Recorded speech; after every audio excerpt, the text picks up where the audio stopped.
Ouais l'équipe, salut à tous, j'espère que vous allez bien. Nous allons suivre ensemble cette fin de match les amis, entre Montpellier et le Paris Saint-Germain. Il y a 4 minutes de temps additionnel, c'est un peu beaucoup quand même, 4 minutes pour un match pas si passionnant que ça, on va pas se mentir. On s'est un peu ennuyé tout de même dans ce match. Pour le moment, le Paris Saint-Germain réalise le bon coup, on mène 1-2, mais rien n'est fini. Attention à Montpellier qui a quelques ressources tout de même pour revenir au score. L'offensive parisienne. Kurzawa, vas-y, fais-nous un bon centre, Kurzawa. Oui. Et Mbappé, les amis.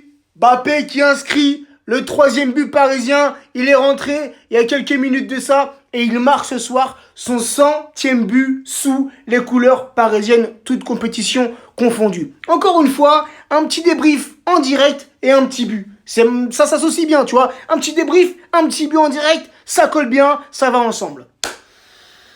Ce soir, fallait impérativement qu'on s'impose, les amis. Puisque la Ligue 1, avec cette 13e journée, la Ligue 1, on voit bien entre la première et la 6e place, avant ce match-là, c'était serré. Marseille juste derrière le Paris Saint-Germain, l'OM qui a 2 matchs en retard, tout de même les amis, il faut aussi le préciser. Ensuite, derrière, t'as Lille, t'as Lyon, t'as Monaco et t'avais aussi Montpellier à 2 points du Paris Saint-Germain. Donc ce soir, pour être pour plutôt rester confortablement dans ce fauteuil de leader, il fallait impérativement s'imposer ce soir et ce n'était pas gagné. Quand on a vu la compo de Thomas Tuchel, je pense qu'on s'est tous posé quelques questions. C'est quoi cette compo? On l'a vu sur le Twitter officiel du Paris Saint-Germain. On a vu un espèce de 5-3-2 qui s'est transformé tout au long du match en plutôt un 3-5-2. Donc on se posait un peu, tu vois, certaines questions. On avait des appréhensions, on va pas se mentir, puisque... Ouh, la frappe de Montpellier sur le poteau. Ouh, elle est chaude cette fin de match. Donc oui, on se posait quelques questions, tu vois, la titularisation de Dagba, de Pembele, Bakker, Kurzawa, Diallo en défense, ça fait pas rêver, j'ai envie de te dire. Mais au final, un match qu'on a maîtrisé. Alors oui, il y a eu tout de même quelques erreurs défensives, notamment de la part de nos Parisiens sur le but des Montpelliérains, ce but égalisateur de la part de Montpellier, puisque on ouvre le score dans ce match par Dagba, un Dagba qui marque son petit but ce soir sur un très beau travail de Di Maria. Et ensuite, quelques minutes après, même pas 10 minutes après, juste avant la mi-temps, tu as Montpellier qui égalise sur une erreur défensive, une erreur de la part de nos joueurs. Mais c'est ça les amis, notre faiblesse. On ouvre le score, on domine, on s'installe, on maîtrise, et dès qu'on ouvre le score, on se relâche les gars. Et malheureusement on se fait punir avec ce but accordé au Montpellierin. De toute façon, même si le but n'aurait pas été accordé, il y aurait certainement eu penalty, puisque sur la première frappe, c'est Dagba qui touche le ballon de la main. Ensuite, deuxième mi-temps, je commençais un peu à m'endormir, mais heureusement, comme je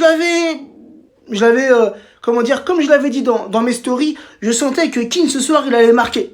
Et c'est ce qui s'est passé les amis, sur un magnifique travail de Rafinha. Et je pense que pour moi ce soir Rafinha a été l'un des meilleurs Parisiens tout au long de ce match-là. Rafinha titulaire, un Rafinha qui a pris le jeu à son compte, un Rafinha qui nous a éblouis par ses gestes techniques, sa qualité de passe, et il l'a fait montrer ce soir. C'est lui qui récupère le ballon sur le but de Keane, il le distribue à Moïse Keane. Moïse Keane, avec sa puissance, avec son jeu de corps, fait la différence, vient inscrire le 2e but parisien, puis Mbappé qui vient inscrire le 3e but parisien. Donc normalement c'est fini, monsieur l'arbitre, siffler la fin du match, ça serait pas mal, parce que voilà, on va s'imposer tranquillement dans ce match. Peut-être un 4e but, pourquoi pas. Mais c'était important. Et Thomas Tuchel ce soir, alors la compo se discute.